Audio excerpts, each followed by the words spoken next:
I'm really honored to have this opportunity to bring Yancy Scot Schwartz onto the podcast today. Yancy, thank you so much for joining me. I really appreciate this opportunity. Thanks for having me. I appreciate being a host, being a guest. That's cool, man. I want to thank Andrew Jones for introducing us. And when I got a chance to read through and look through some of your media, it got me really excited because I noticed that you're an avid yoga practitioner with some pretty amazing skills, and you skate and you skate and do some pretty cool tricks, and you're a musician, which is amazing. I love what you put on Instagram. So I love all these avenues. So I was like, oh my gosh, this is really cool. I get to meet somebody else that's passionate about all these three main things. Can you tell me what came first, music, skateboarding, or yoga? Well, obviously, I guess maybe probably if I really think about it, music, because I always liked music at a young age, but I never knew how to play an instrument, never had any lessons or anything like that. I think my older brother got a guitar, but nobody had money for lessons or anything like that. Or he was good with the ear, but so I was just like listening to rock and roll, and he introduced me to music. He was older. I had some older brothers. But then I picked up skateboarding, so that's what I really like at a young age. I picked up skateboarding and I went with that. But that was always fueled by music, like the whole skateboard culture and the music thing, very go hand in hand. So and then so then it became skateboarding, then yoga. Amazing. After a while, the skateboarding takes a toll, and I lived in New York, so uh, there's winters, and once I found yoga, I'm like, okay, I have something to do in the winter time, and then have something to do all the time, but mainly in the winter time. So I focused on yoga because it's hard to skate outdoors in New York in the winter, especially when you get older. And then later, um, I was always given some instruments, so I picked up the guitar, and I really like that became like that's probably like now like probably what I do the most because it's most accessible. Like I what do you call it? Yeah, I have the guitar in my bed. I have guitars everywhere. As Nice. soon as I wake up, I'm playing, or as soon as I have guitar, I have like two guitars in every. I got two guitars in my bedroom. I got an electric acoustic, two electrics in my living room, amps. So yeah, guitar. So to answer your question in short, I guess music was like the first thing I was, you know, but skateboarding actively doing, yoga, and then music actively doing. Nice. Nice. That's cool, man. Did you grow up in New York City, or did you migrate into the city for the culture, for the what were you chasing in that experience? No, I just grew up there. You grew up there, nice. In the Grew up, I city? had no choice. I didn't know Yeah. anything different. Yeah. I grew up in Queens, New York, a 17-story building, five of them, all the same, like in a big complex. Park across the street, like basketball courts, like a regular like park, and public schools and whatever. And it was, I don't know, man. And then so it's easy to get around. So we found like the Brooklyn banks or Manhattan and the skate shops, and just we met people from all over the boroughs, and that's like me and my friends like in my little area. So we have little sections, and then when I got older, I moved to Manhattan, then to Brooklyn, and then I was like going out west back and forth. But yeah, grew up, born and raised New York. Nice. What year were you born? 74.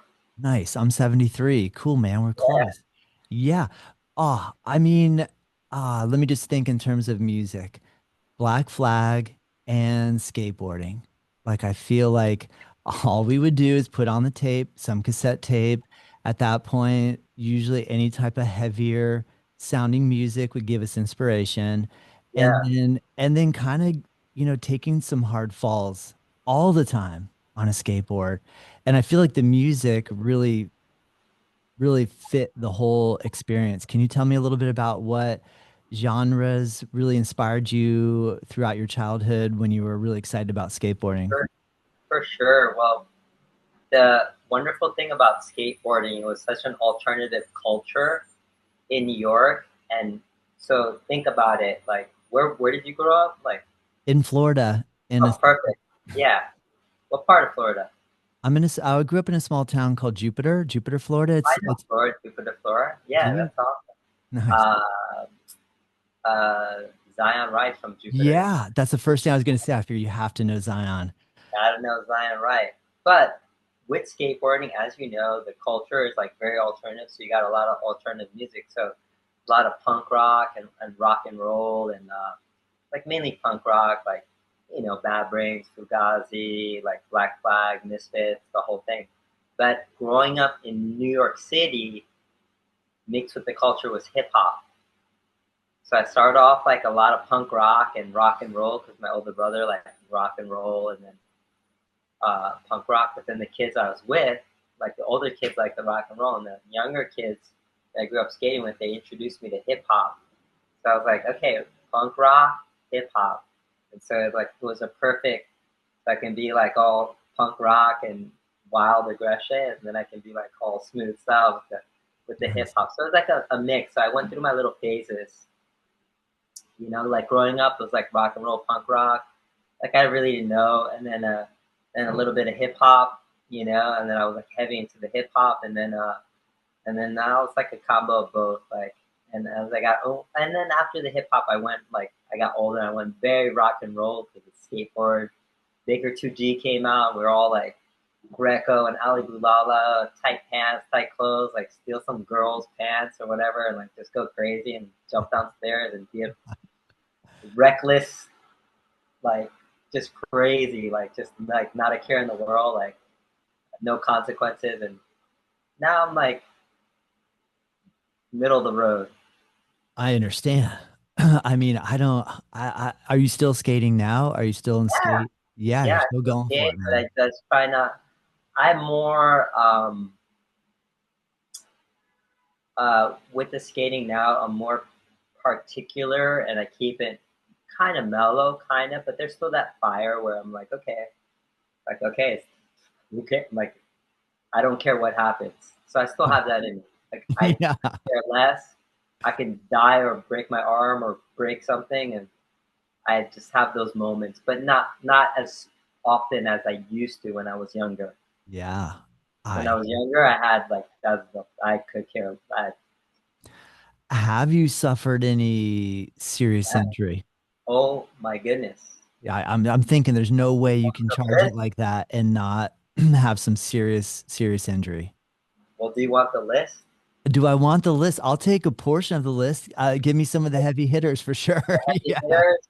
First one, broken left ankle. Two broken left wrists. Just cast. Never had to get surgery. Two dislocated right elbows, and the second one I had to get surgery. And then broken right foot, and a bunch of broken ribs. Broke my teeth, fell on my face, stitches in the Wow. head. Yes. That's about it. The broken ribs was like the last one was like that was like pretty recent, like maybe like a year ago. Ooh. Yeah, two broken left wrists, broken left ankle, broken right foot, two dislocated elbows, surgery on this arm, bunch of broken ribs, broken teeth, uh, dislocated middle finger. Oh my gosh.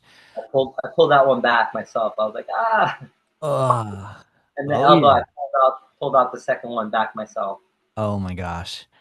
Well, I'm super curious then. I mean, from looking at the photos that I saw of you practicing, you have some, I'm guessing, I mean, I know it's not fair to say to someone who practices yoga that you have natural flexibility, but it looks like maybe on some of the back bending positions that maybe you're predisposed toward having some pretty flexible back bends. Was that your experience your whole life, or was it until you walked into a yoga room, or were you extremely tight when you went into yoga and then unlocked a whole bunch of potential through the practice? I'm sure it's probably a combination of both, but I'm curious, like, what it was like for you when you started practicing yoga and what opened up for you. Well, I was a little bit flexible, not too flexible. It was like something that unlocked with practice. Um, yeah, it took a while. So I guess when I was younger, I used to watch like kung fu movies, and so I used to copy that. Is it loud? No, I can hear it a little bit. It's Let me minimal close though. it. Hold on a Let's second. see if it does make a difference if the window closes. Better. Let's try it. Let's see. Yeah, I think I closed the window. There's like some construction going on. So I was watching kung fu movies, so I was always mimicking the kung fu like movies, like whatever they're doing. So I guess that's what gave me a little bit of an edge. I never took any kung fu lessons or never had money. Never took any lessons of anything in my life.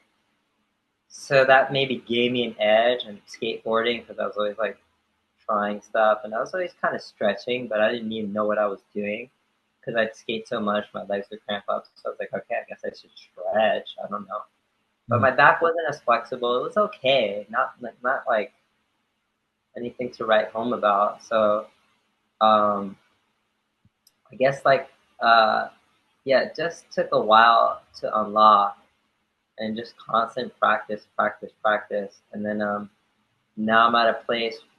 I guess I had a lot of great teachers and like seeing the people around me that can do these kind of things. I'm like, okay, like this is the progression. Like I just practice, and then little by little, like things unlock. Like so, I never, uh, I used to try to get a couple poses like after class or something like that, but not like um, just to practice them. Not like wasn't Mhm. like I don't know if that happens or not. Like Yeah. Um, yeah, just through constant practice. Like I started like um, my first yoga was like ashram yoga, so there's no flexibility. There's like you just do a shoulder stand, a couple mantras. Like I started with Satchitananda's yoga, so Netrabhima, the eye movement, and the Pavana mantra, I think. And I don't even know. I didn't even know what a difference of yoga was. Took a power class. I thought it was stupid. I was like, this is not what I'm used to because my first yoga was like ashram yoga, and then they're playing Eminem, and people are doing the expressive breathing, like like let it out. I'm like, what is this? And the poses are hard. I'm like, dumb. Yeah. So I didn't know there's difference of yoga. Like, I hear ya. I so hear ya. then, but then like I started doing like the power yoga. I got past all that kind of stuff, figured out a couple of the poses, like the sun salutations. And then I found Bikram yoga, and then I was like, okay, well, this helped my back open up because like it was good spine stuff. And so then I did the Bikram and a power class, so they get open. So Bikram was the warm up, and then the power class. And then I found like Rocket and Ashtanga, and then I was like, okay, this is like they have all these advanced things, and this is very uh, keeps me on my toes, like keeps me sharp. Like I'm interested in this. This is like what they're not offering in these other classes, and but there's something missing. Like so, it's like a lot of strength and like Ashtanga and Rocket and power classes, and then that Bikram for the flexibility, but it's not quite all there. And then I found Dharma yoga, and I'm like, okay, this got it all. So like with the combination between Ashtanga, Rocket, and Dharma, I got the strength, and then with Dharma, the flexibility, and like all these like kind of things. So like just with constant practice, like and like with all the repetitions without fail, like and just practice, practice, practice. Like it opened up more and more and more and more. So That's cool, man. At what point did you start teaching yoga? I did my training in like 2008 or nine, my 200 hour, whatever. And I was working at a skate shop, and well, actually the training. It's a funny story about the training. So I told you the story where I did the power class. So the first class I ever took was like I was on a skateboard tour in Dominican Republic. We're filming for some video, and I don't know. They just took me to Dominican Republic, and they had a yoga on the roof. So I was like, okay, let me do yoga at the roof at the hotel. And it was ashram yoga. I was like, oh, this is pretty cool. Chill. Like, shoulder stand, do some chants. I don't know what we're doing. Like, super chill. Then I started dating this girl when I went back to New York. And she took me to the yoga class, it was power yoga. And I was like, and then playing Eminem. Oh, I love Eminem, but like, just wasn't, I just didn't understand it. I get it. They're trying to put a modern twist on it, like a Brian Kess, like a modern twist. And so yeah, it was very turned off. And then the girl I ended up dating that girl, and she became a yoga teacher for that place. So she showed me the sun salutation. So I'm like, okay. So then, so I kept going to that yoga place where she was teaching at, and the owner of the studio tapped me on the shoulder. Was like, "How would you like to do teacher training for free?" That was about 2008. So I was like, "I'm a skateboarder. So if you're gonna tell me something for free, I'm greedy. I was greedy at the time. I'll take anything for free. I thought skateboard mentality: free boards, free shoes, free. Like yes. And I was working at the skate shop, so I did the training. And then shortly after the training, I was still working at the skate shop. I'd be subbing a class here or there, or filling in if someone didn't show up. And then the owner, I talked to the owner, like the owner, he's like, "How many classes do you teach?" And I was like, "Let's get you more classes." I'm like, "Okay." So then I transitioned from the skate shop in like about 2008 to like full-time teaching this company, this yoga studio. Nice. Very cool. Did you right away feel like this was something that you would want to do for a long time? Did you feel pulled to continue teaching? Was it something you fell in love with right away? Did it take a little time for you I to thought, I thought like I didn't really think about it too much. I thought like, hey, this is a very important to me in my life, in my like spiritual practice, and like just helping me with my life. And I'm just like, and I got offered to teach it more, and so I was like, let me share what helps me with others. So I really didn't think about it much. I'm like, okay, this seemed more purposeful than like selling sneakers at a skate shop, which I love. Like the skate shop had a ramp. The boss would leave. We just skate the ramp all day until someone came in and Yeah. sell some stuff. Yeah, but like it just felt a little bit more purposeful. Like skating's Yeah. great, but like it's still at the end of the day it's retail. Yeah. So I was like, Yeah. okay, this felt more meaningful. So I was like, okay, this is cool. Amazing. Can you tell me what your connection is with Dharma in relation to having a solid teacher and in terms of what it's like to have a teacher that you respect and appreciate? Okay, well, so when I was teaching at this one studio, the other teachers they took me to Dharma, and these teachers are amazing. And before like I even went to Dharma, um, I think I was in Seattle. I was at a yoga studio, and I saw a poster of some sun salutation seed. It looked very vintagey. I'm like, this guy, the person on the poster with the big lotus, and it's like all. I was like, this is just like a vintage yoga thing. This is cool. Like, I didn't even know that that was a real person. And then I got the little book at a bookstore, the 908 poses. I'm like looking at these poses. I'm like, how? How do you get into this? Like, how is it possible? Yeah. I had no idea. I was like so awestruck and dumbfounded. And I thought the person was dead. I didn't know this person was alive. I didn't know this was like I thought this was some old yogi that had passed from the 70s, whatever. I didn't even know. Then I went back to New York, long story short, and I took this girl's class, and I got so charged, so spiritually charged, like so charged and so like juiced up. And then I didn't know what it was about her, and I think I went back to the West Coast. So I was back and forth. And I came back to New York, and they took me to Dharma, and I'm like, and I was already doing Ashtanga and Rocket Yoga, and I'm like, this is it. This is the missing piece. And I saw Dharma, I met him, and I was like, this is it. And so there, short after, like we were supposed to do 500 hours together, me and some other friends, and they backed out. But I ended up doing it. I was like, this is it. And then they asked me to teach at the center like shortly after. But like I just when I found Dharma, I was like, this guy's the real deal. And I can if something smells fishy, I can tell. Like I'm like, he's not perfect, but this seems like as close that I can get to the real deal as possible. And I'm like, okay, great, perfect. And he's super chill. He's like a grandpa. He's like super chill, but he can do all this amazing stuff, and he's got a lot of wealth of knowledge. I'm like, this is it. This is the missing piece that I'm not getting from Ashtanga and Rocket Yoga. So I'm like, okay,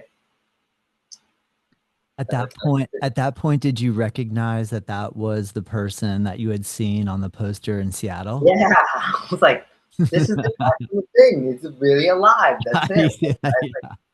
I couldn't believe it. I was like, no way. Like this guy's for real. Like that's not like a dead person or like I some hear you. drawing or something like that. I hear you. I love the storyline about him having a little cable connected to his camera to be able to get into the pose and bite on whatever it was that would set the timer for the shot to happen. And just the idea of X-Acto knife being all those little pictures and the amount of work and time and energy, and then let alone to be able to do all of those poses, right? Like to one person to physically be able to manipulate like that, the body is pretty impressive, pretty amazing. That's so cool that you had a chance to be in New York and to study like that on such a close level. Yeah, I learned so much from him. I just copy him and watch him, and then like being at the center and teaching there, um, and just watching the other practitioners.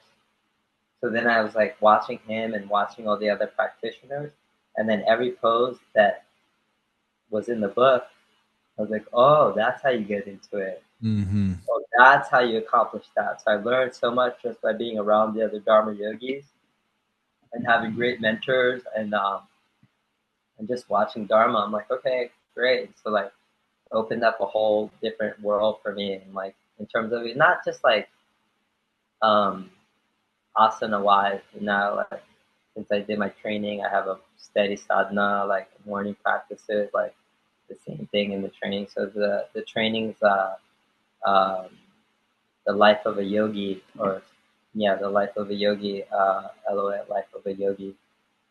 So it doesn't only just teach you like asana, so it teaches you pranayama and like how to like like the other stuff that they don't really teach you in other trainings, or Mm. like how to be like this is what you have to do, like this is how to be a yogi, not like how to do the poses or whatever like that. Like that's like the cherry on top, like a little extra, but it's like that other stuff, like this what to eat.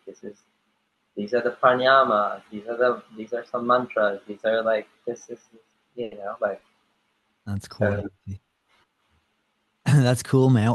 I noticed on your website you're teaching. I don't know if it's current, but it looks like you're teaching at two different studios. Is that correct?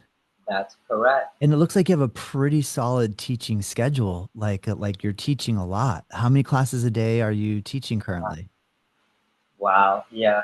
I mean, let's see. I teach anywhere from 3 to 2 classes a day. Yeah. 3 to 2 classes a day. That's about it. Three is the max. Like sometimes four, but like, and I teach 3 to 2 classes a day. Mainly it's like two or three. Mainly like two. Like let's see. Mondays 9:30, 12, and then four. So three. Tuesdays two. Wednesdays private. I have a private, and then 12, 4, and then 7:30. So four on Wednesdays, and then Thursdays another two, so that's 11, and then Fridays is three, so that's like maybe like 14 classes, and then another private like 15 on Saturday, and then That's- I have another private in between, so that's like probably 16 classes a week. Yeah, man, that's solid. That's solid. Yeah, I can attest that takes it takes fortitude. And I mean, if you when we love what we do, is it really all that hard? But at the same time, like physically, so I'd love to ask you, like Yeah. physically, how do you manage your body and this the feeling of moving your body all day, every day, and aches and pains that exist in reality? Can you tell me how you manage all that? Okay. So, Yeah. Yeah. all right. Well, the vegan diet helps. And then one of my mentors, Andrew knows this guy. You might know him, Yoshio. Somebody just told me about him. The last person that I got a chance to interview told me about Yoshio. I feel like it was Alfonsina. Oh, Alfonsina. yeah, yeah, yeah. She's Yeah. another Dharma Yogi, right? Yeah, I just got a chance to meet her and she mentioned you said Yeah. Yoshio, correct? Yoshio? He was one of my mentors, so he All was right. like me in physicality. I think he's like more than physicality. But so like when we're doing training, this guy used to walk around with a watermelon every Monday. And so like so on every Monday, and I was like, why do you fast on Mondays? Shiva day. So we fast on Mondays, so that helps. Fast on Mondays, and then with the repetition of like let's say the rocket sequence or Dharma yoga, your body just gets used to being open. And then I have another regimen in the morning, like more like calisthenics, like a regimen in the morning that I do like without fail, like 5 days a week. And so that helps like for strengthening stuff and like um and so yeah, it's not bad. And then I have a my discernment where I need to like depending on how deep I want to go. But so like every Tuesdays and Fridays we do like secondary series poses like in rocket. And so I'm always doing like drop backs and grabbing my ankles, full chakrasana, full wheel, super scorpion, and it's a heated room, so it's warm. So if it's not like warm, I'm not going to do it. And it's a great system of yoga where you get warmed up and you're ready for all that stuff.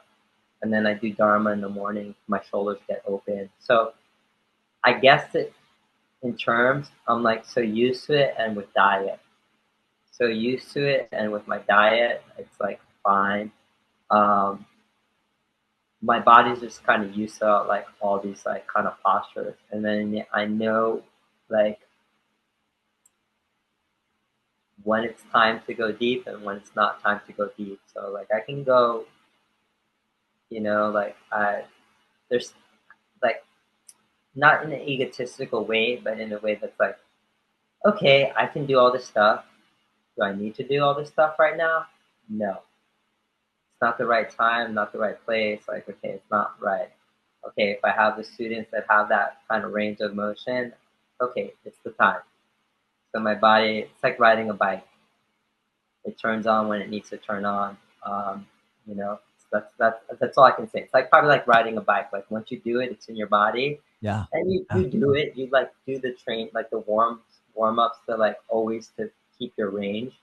But then it's like there's times where it can be like I practice primary on the weekends, like on Saturdays, and there's no heat in my apartment or nothing like that. But I do my drop backs, back bends, and I just do a scorpion, and that's nothing because my body's like easy. I'll do a handstand, pinch a scorpion, like nothing. Tuesdays, Thursdays, I'll grab my ankles and do super scorpions. Like, okay, I'm already juiced up, I'm warmed up, like this is what I have to do. But then the rest of the days, I'm like, no, we don't have to do that. Yeah. Yeah. That's cool, man. I appreciate you breaking it down like that. It's interesting to hear how you know your body well enough to when it's important, when you can do it. I also appreciate, like you said, if you're in a situation where it's not appropriate. Do you feel like when you say maybe not appropriate, because sometimes if you have a lot of talent and skill physically and you demonstrate that in front of folks that haven't seen it before, that sometimes it almost like pulls their energy a little bit to where they're like, oh, well, that's cool that you can do that, man. Well, how do you do that? And I wish I could do that. And sometimes it's not worth showing that if you Yeah. know you're going to get all that attention. Or is that kind of what you're alluding to a little bit, like just being aware of how attention moves around and being Well, I I I'll do okay. For example, as teaching wise, I'll read the room, and I'm not going to do a whole class where there's a lot of stuff that's like there's just no point. I might do one little thing just to get their interest sparked, and then maybe something that's attainable, or maybe something to just get their attention sparked. But everything else, like I'll just keep it like not mellow, but like I'll challenge the student, but I won't like show them the whole. Blast them. Yeah, no, Yeah. just because I can do it. No, not at all.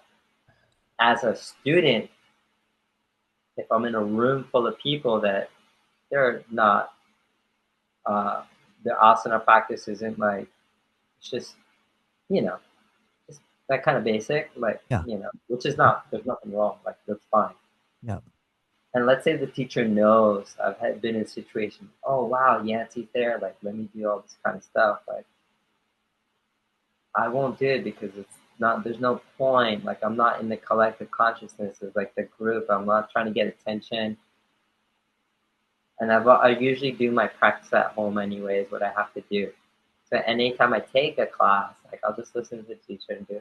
I've gone to classes where I can do handstands and do all this stuff. I've nothing, never one, not one inversion, nothing. I hear So you. it's like, okay, there's no point in doing that, even if the teacher's giving me the opportunity to do that. It's like I don't need to do that. You know, it's so interesting because then thinking of you as a skater and being able to potentially execute real critical moves, but also you could just choose to roll down the sidewalk. Do you take a similar approach in the way that you demonstrate your skill when you're out? Because when you're out in public, it's unique too. Like when you're vibing off of people watching you, like when you know you have an audience, you'll tend, to my detriment, I would try to perform more, like, but if you're by yourself and no one's watching you, it's so different in terms of like, what do I actually want to achieve here? So I'm Yeah. curious, is it similar? Do you kind of have a similar philosophy in relation to when you're working and when you're on a board? When I'm skating, I Yeah. used to go for broke. I don't care. Yeah. I go for broke. Like I don't care who's watching or whatever. Or I have my quiet moments where I just work on things because maybe I'm like I don't know, like you're a teenager or you're like whatever you got going on or older and breakups and whatever, and you're just so I'm like like or you're just working on stuff, trying to just let your whatever energy out and to get that angst out, whatever it is you're going through. Nowadays, I just do my skating like maintenance just to stay sharp. And I cannot stand it when there's people watching. So it's not a performance thing. I just try to like when people are watching, I kind of might get a little bit nervous or just like super self conscious. As before, I wanted attention. I'm like, yeah, people, I'm gonna go crazy, like, and then I'll go for broke anyways. Now people are watching, like, sure, because I already want to go for broke anyway. Now have some eyes on me, like, perfect combo. Now I like less eyes on me, and I like to do it like maintenance. And then when it's time for me to like, when I have that fire, like yes. And then that's the time, I want people around me that are like very similar or will give me some energy, not just random people or like some crowd. I cannot stand skate parks and crowds at the skate park out here. I cannot stand it. So it's like just the right group of people to get me sparked up to execute those moves, and then the rest of the time it's just keeping it like the right if the right people are around also like at the park, at the skate park or wherever at the spot, the right people around that helps. The energy, but like the eyes on me, like a bunch of people, like I do Yeah. not like it. It Dude, has to be the right people. that's cool, man. It's so interesting to hear the mindscape that gets involved in this. So then in relation to music, now obviously you can play music inside and nobody has to hear anything that you do. I like the post that you do on Instagram, and I feel like when you play and you record it and you put it out there, it's very soulful, and I feel like you're genuinely singing and playing from your heart. Like I don't get the feeling that you're like, dude, I'm gonna do this to like show everybody how cool I am. You're like singing because like you got some sort of inspiration that came through.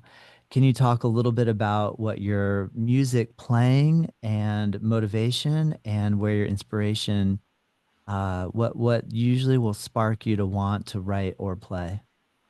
Oh wow. So, well, my music motivation.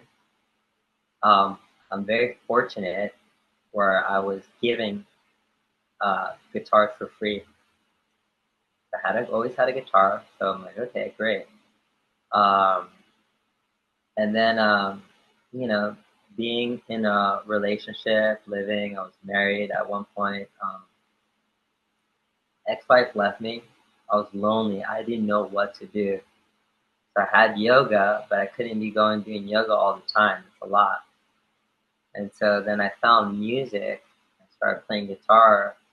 I started learning, teaching myself, and songs that I like, I want to learn them. And the only reason why I play music and guitar, a relationship to it, is company. When I play music, especially the guitar, it's like a feedback. Someone's talking to me. It's not so much like a language. Like it's like sending like a sound back to me, and I can feel it, and it's like it's a conversation. So Wow. I'm never lonely when I'm playing music. So I was lonely. I was like, I didn't know what to do. I can't be doing yoga like all day long, and I can't be skateboarding all day long. That's like taxing. So it's like a conversation. I'm not lonely, and um, music or playing guitar for me is very similar to skating because there's a rhythm and you have to practice. It's so similar to skateboarding. The only difference is when you mess up, it does not hurt. Yeah, That's the beauty about it. that's a beautiful. And it's more accessible, so I have my guitars with me all the time. And the kind of music I play is just like what inspires me to write. I'll be playing some whatever, and I figure out a little riff, and then I'm like, okay, I like this. I'll just keep playing that, and I'll figure out some words. Or sometimes I'll hear like a phrase or a word or something will pop up in my head. And I'm like, oh, I'll write the music around that. And I'll just keep writing whatever to make a song. I know the structure of a song, so I'll just keep writing that. Or if I want to, if a song inspires me, someone else's song, like sometimes I'll just cover it my own way. Just I'll play that while the song really touches and moves me. Like I feel it. Like I feel this person's music. You can get into side, like kind of like reading a book. You get into someone's head with the music or their emotions with the music. You can really feel this person's emotions. I feel where they're coming from. Like it hits deep. So I'm like, okay, I'm gonna learn this. So that's I play. I like rock and roll. Like just rock. I like heavy stuff. Like that's what I grew up on. So I'm like, okay, cool. So that's Nice. the kind of music I play. I'll either write something or learn something that I like. That's cool, Yancy. That's amazing. Thank you for sharing all that. I really enjoy hearing like that process, what goes on. I when I was looking at your website, I noticed that you put some attention on psychic development. Yeah. And I've never gotten a chance to take the psychic development class with Dharma Mitra, Mhm. but I've known after having a chance now, I've been I feel I'll say lucky enough, or I'm very grateful to having met Andrew. He's been introducing me to more and more of the Dharma community, and such an Right. incredible group of people. And because there's been because Dharma pointed folks in the direction of being receptive and paying attention to things that maybe we don't just hear with our ears or read with our eyes or that type of thing, that there's the potential for that sort of communication. So I saw your website, I emailed with you, and I we set the date. So we figured out that we would be here today, and I got all that we got all that figured out. And then I came in to take class, and a woman who comes regularly brought her daughter in, and she lives in LA. And so I said, she's like, do you have any studios you recommend out in Los Angeles? And I said, oh man, let me think about that. I was like, let me just kind of rack my brain for a moment. And I was like, first thought I went to was Yoga Works in Santa Monica, but I'm like, that's way too old school because that's a whole nother thing. I don't even know if that's there now. So I'm like, I don't know if I don't really even know. And she goes, I go, why have you not found a teacher that you really groove with? And she goes, yeah, I did actually. I found a really good teacher, and then but he went to move to a different studio, and I go, because I'm always like, who can I interview? I want to find someone cool that I can talk to and bring on the podcast. So I go, well, who was it? She goes, oh, this guy named Yancy. And I kind of had this moment where I went, what? Like my head did like a full 360. I was like, are you kidding me? I said, I just got done setting up to do an interview with Yancy. And she goes, oh yeah, he's amazing, but he went to a different studio. And I just like, I had a little moment where I was like, is this a coincidence? Like, what are the chances that the day after you and I have email conversation that someone comes in from LA and mentions your name? There's a hundreds of yoga teachers in LA, right? Like there has to be hundreds, wouldn't you say that? Maybe I mean, thousands. Thousands. LA, Yeah. LA, what's the criteria? Like Mm, artist, mm, actor, yoga teacher, surfer, skater. yeah. Like Yeah. Yeah. like Yeah. server, like that's like the that's like the criteria. Like I know, man. It was cool. So I guess I'd like to it felt like a little bit of some sort of connection that yes, came out of the it blue. is. Huh? So I'm curious, can you is that something you can talk about? Are you able to explain a little bit more what your what you how would you define telepathy and or psychic? I'll just put. I'll Yeah. just. I got you. No worries. Okay. You don't have to say anything. Thank you. Okay. All right. So, um, Dharma was doing. I was taking psychic development classes, like even before I did Dharma's training, and was with all these Dharma yogis, and I'm like, okay. So I was doing psychic development, and it was great. It wasn't like the first thing I gravitated. It's like more so asana. Like I was like, this is great. But the psychic development was really interesting. I never thought that I'd be teaching it or like doing it so much. Like I said, when I got divorced, that was very traumatizing. It was just like, yeah, there's a lot. So I was like, I need something. I got invited to the Dharma Yoga conference and we did psychic development. I really studied Dharma and I really paid attention and it's in our manuals and I was like, this is it. I need to just be doing psychic development to help me out to get through this tough time. And so then I'm just doing it with faith, just doing it, just doing it, just doing it. Like, and I do it like as taught and whatever. And even like last month when I was like studying Dharma, I'm like, and then to put it in a nutshell, and then after studying it and like making my own assessments of it and all this kind of stuff, I was really, like what do you call those jnana yogis, yogi of knowledge. I was like really studying and really like trying to figure this out. And so I'm like, okay, I stayed in Satchitananda's Yoga Sutra, Sutra 243, particularly with austerity, mantra, pranayama, one could achieve the psychic abilities, the siddhis, like those yogic powers. There's so many, right? So I just practiced that. So to break it down in a nutshell, we do our physical practice, right? So the body's nice and strong and healthy. That's like what we do. And then like psychic developments, specifically specific mantras, ancient mantras, and pranayama, just specific. And Dharma changes it up, like the order of things, like. But I just do it like how I was showed in the beginning. Body strong, mantras for the mind, pranayamas for the mind. So you get the body out of the way, get the mind nice and clear, and when the mind's nice and clear, and you have a blank space. You can like create or have the right thoughts, the right words, the right actions. So that's what it is, and things can manifest or happen, I suppose. You know, so it works. I taught it to private clients, and they're like, "Wow, I did stuff myself, works." So I'm Cool, like, "Okay," man. Yeah. but usually, if the body has to be strong so it's not afflicting the mind. And then the man, what mantra, mind, traverse to go beyond, to protect. So it's the for the mind, protect it. The pranayama like raises your energy, helps clear your mind as well. And then when the mind's clear, and you can like make things happen or get like some kind of vision or like some exact way of doing things, or like if something pops up or whatever, you know exactly how to do it. So it's how it's worked for me and it's worked for others. So Nice. but yeah, it's a nice combination. It's not just like I always look at psychic development or the pranayama or the mantra stuff like as opposed to asana. Like asana is like a movie preview,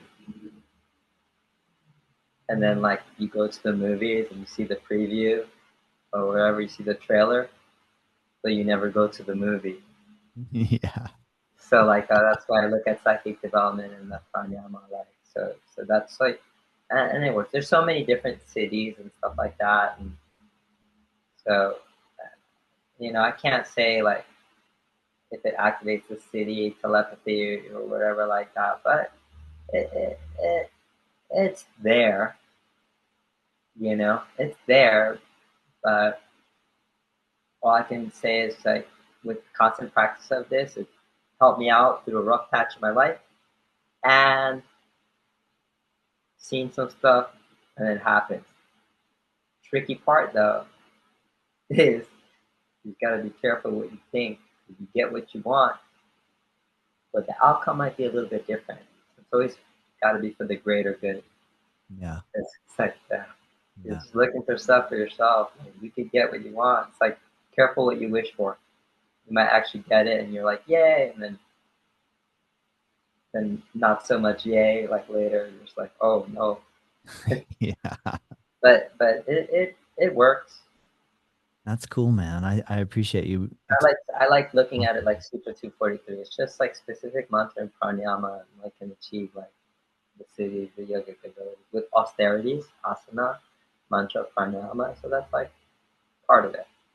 Very cool. That's awesome, Yancy. Man, I'm so grateful to get a chance to hear some of your thought processes and how you are blending these different art forms together. A lot of times I look at yoga like it's an art form, and then music and skateboarding I see as art as well. Maybe someone looks at skateboarding and says that's sport, that's not art, but it seems like to me like it's all a reflection of That's an the artistic endeavor. And That's the part for sure. yeah, I do don't look at it like sport right? at We all. can we can look at yoga like it's sport. I mean, maybe if we look at the way yoga is How do you look marketed at now. yoga? You Yeah, look at yoga as art. yeah, I I do look at yoga as hygiene, as hygiene. just hygiene. It's Straight up strictly hygiene. hygiene, mental, physical, spiritual hygiene. Yeah, I just look at it as hygiene, and then like, oh no, I have, according to my karmas or whatever, that's why I have to do what I have to do. yeah, I'm like, oh, let me just get her done. I have to do all this stuff because I can or whatever. Like you perform yagyas. I'm like, this is what I have to do. Like, not for everybody. Not everybody has to go grab their ankle. That's yeah, no. yeah, Not yeah. everybody has to put their feet here, back here. Like, this is what I have to do in this inspired. But I look at it as hygiene. That's cool, man. I'm gonna put that into my practice tomorrow or today. I look at it like brushing my teeth Yeah. or like washing my clothes or doing the laundry. And then some days you have those days where it's like you want to floss and do all that extra stuff. Yeah. I just get her done, man. I just get her done. Yeah. Because I, Dharma always says, do it because it has to be done. So I'm mm, like, yeah, I have to do this. Like, that's a good point. do it because it has to be done. Like, words ring in my. I'm like, oh, do I want to do this? No. I do it has because it has to be done. Yeah, man. But this stuff's not pleasant. I'm like, oh my god, it's like it's doing all this for pulling, drop back. It's not pleasant. Like, sometimes, like, but not pleasant. That's a good point. Yeah, I know. Like, I was taking my daughter out into the surf the other day, and we had a decent swell from Hurricane Aaron, and she wants to learn. So the first part of the session, she was like, "Oh, Dad, this is so much fun. I could stay out here all day." So of course I couldn't help but be happier to hear her say that. And then a couple sets rolled through. We got tossed around, board hit us in the head, all that stuff. And she popped up and she was like, "Dad, this sucks. This sucks. I hate this. I'm not going anywhere. I'm just stuck in the same spot." And I couldn't help but just laugh and be like, "I know. I don't know how to tell you, but surfing isn't always fun. Yeah. Most of the time it's a real drag. You're just getting beat up in the inside. You ain't make it out there." So I mean, I think you're right. Looking at yoga in a similar way. I mean, a lot of us kind of jump into yoga thinking this is just going to be fun. This is only going to be rose-colored glasses. It's going to fix all my problems and everything's going to be great. But then, like you're saying too, like in terms of like hygiene, like no, you need to do this. It's not always easy. It's not always just fun, but it's something that we need to do. It's just hygiene. I look at. I mean, I do. Yeah. Do I like putting my feet behind my head? No, it's freaking. It sucks. I try all the time, and I do it, and I'm like, okay, like, and then I'm like, okay, like, and then now it's like, okay, I should do it. Like, it's not like my favorite thing to do, but I do it. I could do it. That's Do I cool. like it? Yancy. No, I just do it. I hear you, man. I appreciate your perspective. Thank you so much for taking Tell me, a tell chunk me of a story about like you were gonna tell me something about skating or something or like. Oh, actually the story about the girl from California was the one I was super excited to tell you about. Oh yeah, that's the okay, cool, cool, cool. Yeah, That's the one I was so excited about because I just thought after she said that, I was like, I have to tell Yancy this. This is it it's kind so of weird, it man. blew my It's mind a so little bit. I know, I know. Well, skateboarding story, I don't skate anymore because my son was about, oh my gosh, I was 40 and I take him to a skate park in Lakeland, Florida called Team Pain. I And know that. Yeah, you probably have skated. And I mean, it's an appropriate name for a skate park. And so I went with my friend. His son was about the same age as my son. We go over to Lakeland. We have a fun time skating. And I'm like, I hadn't really skated for about 10 years. So I'm hitting my 40s and I'm thinking, this is great. I can skate just as good as I was when I was 20. This is amazing. And I was going in the bowls and I'm getting up on the vert and getting up and, wearing pads, wearing a helmet, I gotta be safe,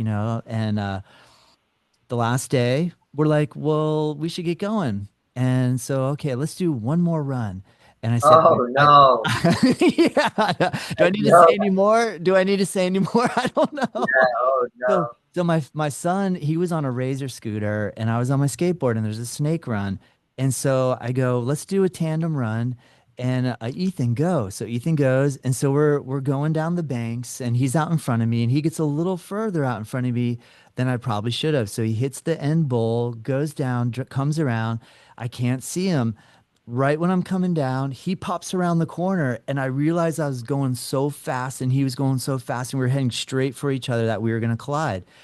So I came down, I tried to grab him so I could catch him with my right arm and roll, and hopefully I'd protect him, and the handle of his razor scooter went straight into my eyeball and knocked me so hard. I apologize for everybody listening to the story because it's kind of gruesome, but I think Yancy will appreciate it. So I'm on the ground and I'm literally, my eye swelled up so fast that I was like, where's my eyeball?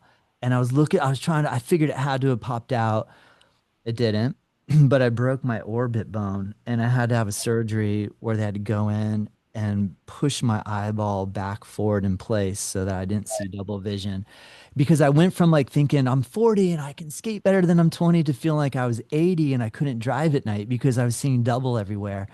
So I had such a dramatic, I don't know, experience that I thought, whoa, man, Yeah, not worth I it. got kids and stuff. I gotta tone it Yeah, down, man. I gotta tone it down. So, feel you, bro. so the fact that you're still skating, I'm like, I kudos to you, man. Kudos, because I don't know that's a if real it's, you know, deal. Yeah. I've been doing it so long, and that's like I don't know what else to do. Thank God I found music because I'd probably be like, No, I like what you I'd be said. in a wheelchair. Like if I I if I was know. music, dude, I'm like, teaching yoga from a wheelchair. I'm just like, oh, Oh my cool. gosh, Yancy, I hear you. Well, I again, man, it's really an opportunity to meet you, and I Yeah, really I appreciate your insights, and thank you for opening up and talking with me and being public like this and sharing some of your